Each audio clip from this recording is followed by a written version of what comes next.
And now it's time for a Q&A from you, the viewers. And I had this great question from Inky Steve about accessibility and virtual reality, because as you all know, most of the VR apps that are out there involve standing and making big movements with your arms and in many cases your feet as you walk around these VR worlds. But not everyone can do that, especially if they have physical disabilities. And Inky says his partner can't move much, but she would love to have a go at something like this, as I'm sure others would, to get the feeling of freedom again. So I did a little digging around, because unless the app has some kind of accessibility mode to it, you might be out of luck. But there are some solutions out there. This really looked to be the most interesting to me. It's called Walkin Driver.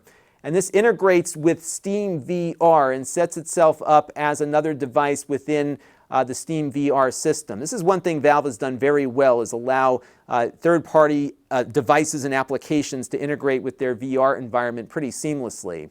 And they've got a bunch of different things that you can do with this driver depending on the needs of the user. So in one instance here, they have a virtual controller where the controller can be just placed in space somewhere, and the person can control that controller with the head-mounted display. So if, for example, you wanted to have a gun pointed or something, you can just lock it in place and then use your head to move around to have that controller fire, for example. So that's one thing that they've got going.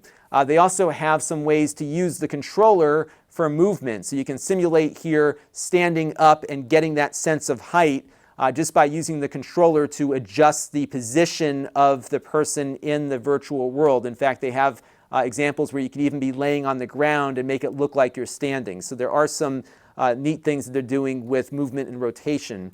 They also have the controller position shift, so you can have the controller held up higher in the view, but you can use it while you're holding it lower. And you can see what they're doing here is kind of virtually lifting the controller up and then moving it even though their hands are lower there. And they can also give the freedom to make it feel like you're standing while you do it as well. So that's really cool. They have another one here called Controller Position Orientation, where players are able to change the idle orientation of their controller in virtual reality. It helps players who have a limited range of motion in their wrists.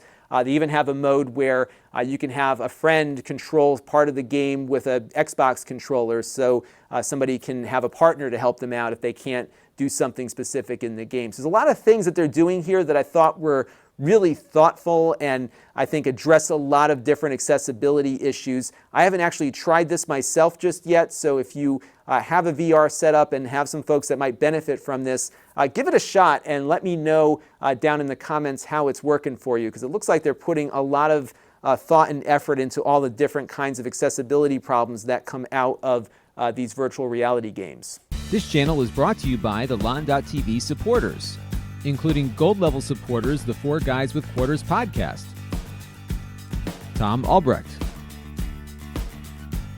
Brian Parker,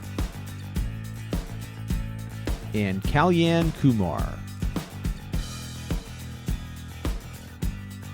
If you want to help the channel, you can by contributing as little as $1 a month.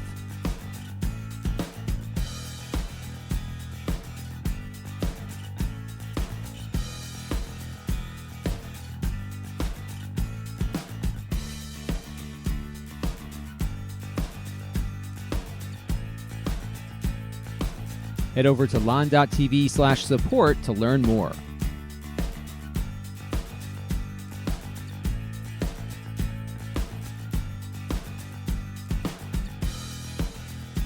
And don't forget to subscribe. Visit lon.tv/s.